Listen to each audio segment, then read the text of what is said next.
Hello everyone, Boost Studios here with a banger of a video, and this is actually going to be a different type of discussion video. I thought about making this when I was playing Poon by 14, but yeah. Um, so, asymmetrical horror games. We know them, we love them, and yeah, now when it comes to gaming itself, the only well-known asymmetrical horror game is, well, of course, Dead by Daylight. Because that's like the only fucking Asymm game that is still alive while others just, are dying. And then there's asymmetrical horror games on Roblox, which surprisingly, most of them are alive and doing pretty well. But regardless, asymmetrical horror games are pretty good. Um, However, the main point of this video, the main topic of this video, is about a certain thing that is pretty much known in asymmetrical horror games since pretty much a long time. Targeting. Now, what the fuck is targeting in this sort of term way? Well, targeting in asymmetrical horror game sense, pretty much the killer targets the only survivor in the entire game. Only targets this one survivor and doesn't target any other survivor. Now, where the fuck did this whole targeting thing came from? It's quite simple, really. Um, Dead by Daylight. But in Dead by Daylight, it wasn't even called targeting; it was called tunneling, and the same thing applies. The killer only will just target one survivor and target nobody else. However, in Dead by Daylight, it's different how you kill the survivors. You have to hook them like three fucking times pretty much to kill them. But Dead by Daylight isn't really the main discussion for this video, but yeah. But then we get to these Roblox games like Sonic.exe The Disaster, Outcome Memories, Poon by 14, Forsaken, Pillage Ace 2. Um, yeah, Tarian is pretty well known in pretty much most of these Asymm games. And it's been I guess you could say it's been an issue for a long time now. But I want to discuss why players, do it. Cause I know a lot of people that had to, deal with the killer players doing this strategy. They get really upset because, oh my fucking god, why'd you chase after me the whole game just to kill me? Target, target, target, stuff like that. Yes, I know it's annoying to go against a killer that just targets only you the entire game just to get you out and such. But there's usually a reason behind that. Usually players aren't doing it for malicious intent. They're doing it to win. Now, obviously, I know in these Roblox asymmetrical games, there's rules that you're not supposed to, you know, do that. But I'm gonna be very honest. People do it anyway. Like a lot of players just do it regardless. But there's reasons behind that.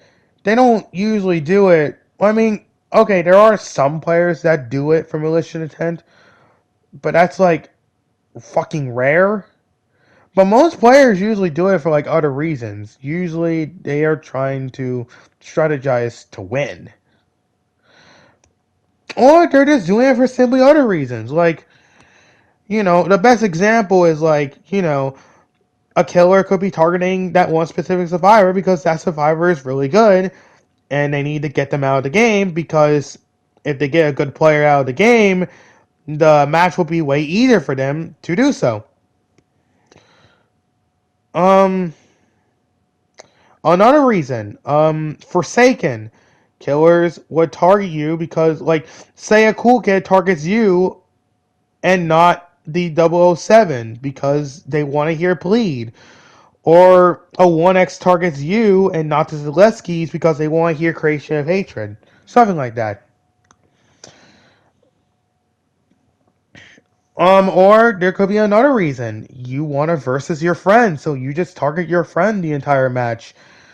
Or you're just doing it because your friend is also really good at the game and you need to kill your friend in order to, make the game easy for yourself. And trust me, I have a friend who is really good at like almost every asymmetrical game I play. But yeah, that's there too. Um, Now what else? Why do players target in these asymmetrical horror games on Roblox? Um, there could be some other reasons too. Mainly because they're playing a specific character that can't really do much. A character that can't really do well against a crowd of survivors. Mainly is good against just one survivor, one by one. In Forsaken, we have Jason Voorhees. In Forsaken, Jason can't really fucking do much. Jason can only, like, really put pressure on one survivor at a time. He can't really put pressure on the entire team, unlike John Doe or 1x1x1 or even Cool Kid. Like, Jason is, like, the only melee based character in Forsaken. You can't really split pressure as that dude. You gotta, like, you pretty much have to target someone as Jason at that point on, because, like, what else can Jason really do other than pressure one survivor and kill them? Then we go to Poon by 14. There's JXDX1. He can't really do much against multiple survivors either. He can't really pressure them. And then we got the Stalker, who kind of is also meant to pressure one survivor too. You can't really pressure the whole team. The only killer that can really pressure the whole team is Father. Father has his traps, and he's got the minions he can summon. Father's the only split pressure killer. Stalker and JX can't really split pressure. They have to focus on that one survivor if they want to at least, you know, catch up. And then there's outcome memories, where we have only, well, obviously there's only one killer in outcome memories, which is 2011X. Now, 2011X can actually really wipe out a team in ease, but no, again, 2011X can do well if you're really good with him, but there's a reason why. Now, I mean, of course, targeting applies to outcome members as well, but again, there's only one killer, and 2011X, like he's strong and he's kind of not in a way. Obviously, if you're good with him, then yeah, he's not that bad. But like for casual players, he's really isn't that strong. He can't really do much against a full team that knows what they're doing. Like he kind of has to focus on the one survivor if he really wants to, do well. He can't really.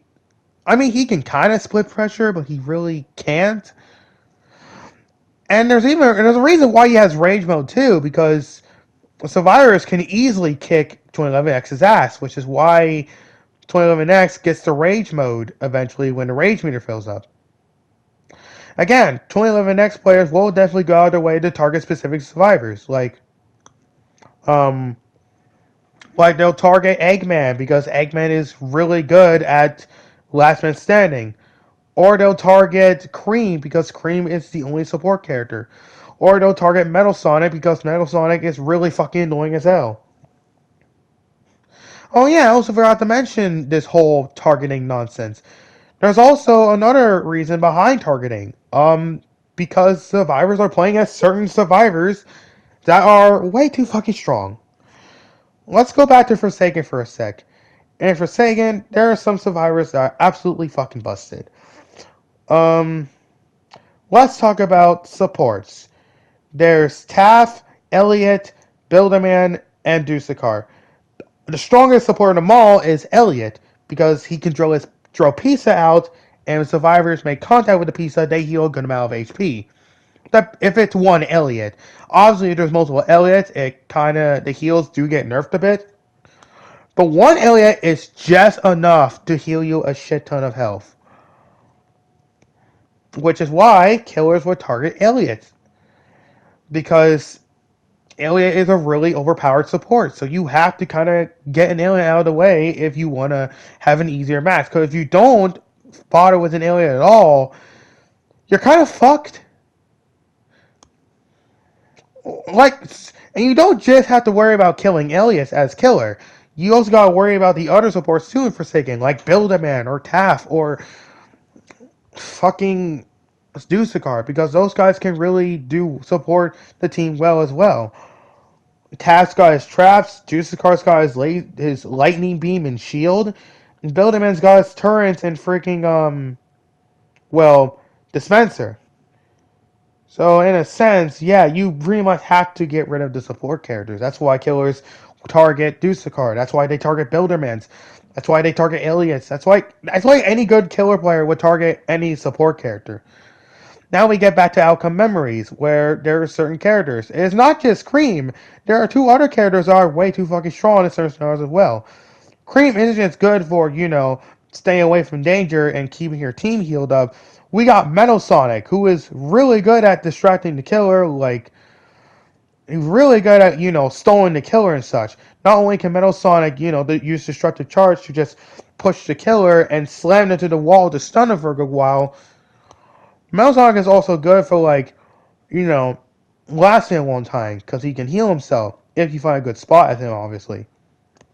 Don't even get me fucking started with Dr. Eggman. Playing with a friend of mine who is an Eggman main outcome memories, I don't even need to say anything about Eggman at this point. Eggman is just that fucking jetpack boost and that shield buff that he gets in Last Man Standing is fucking insane. Eggman is just so good because of the fact he's just too good at surviving. Yeah, he's good at helping Metal. He's also really good at fucking helping Metal Sonic. So yeah, another survivor you really should worry about, or in that case, targeting out of the match, because that could be a really big problem for 2011X if he doesn't do that. Um. Now, what else? What else could I really say? So yeah, basically, in conclusion, um, targeting isn't really that big of a problem. Now, I don't get why Roblox devs make it a rule that you cannot target a specific player out of the match. I think, I don't know. I mean, obviously they did it to make the game, they're trying to make it so you have to play fucking nice. Which, honestly, if you want to win, because like the problem is like, yeah, they put these rules out to like make it so like obviously they want the game to be fun for everyone. Problem is, it's not really fun when you're losing too many fucking killer matches in a row.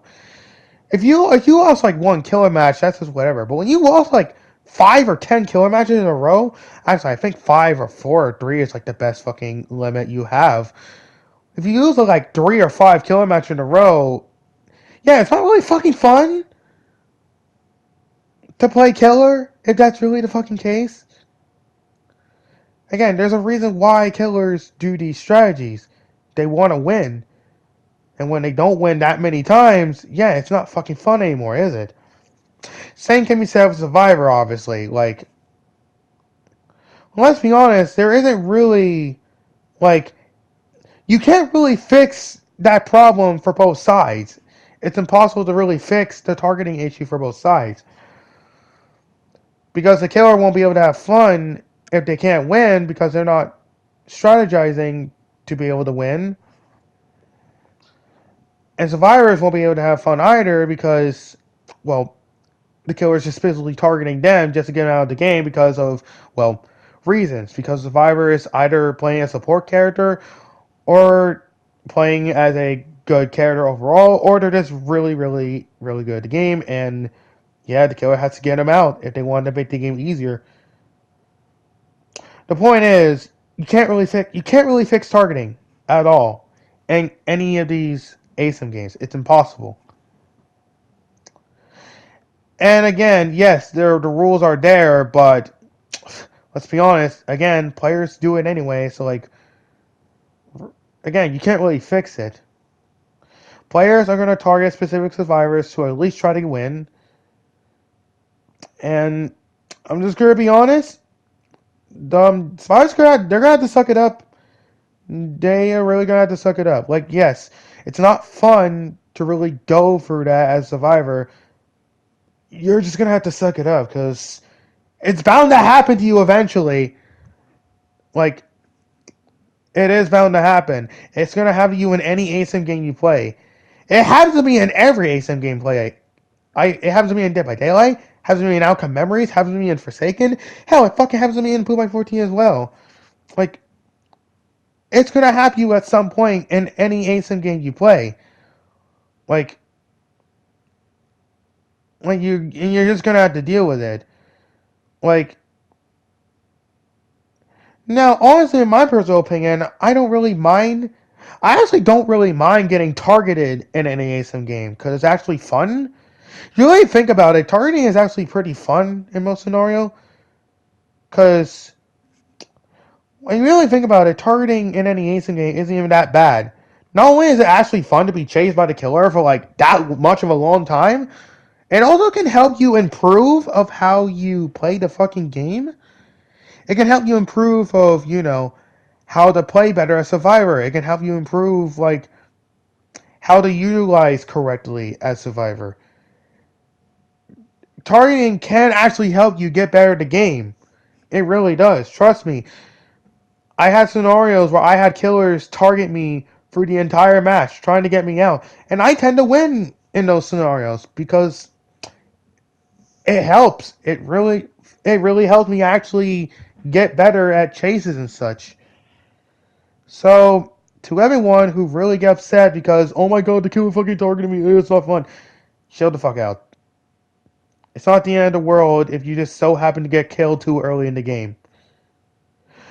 You'll do better in the next round. Like, rounds don't even fucking last that long in these Asymm games.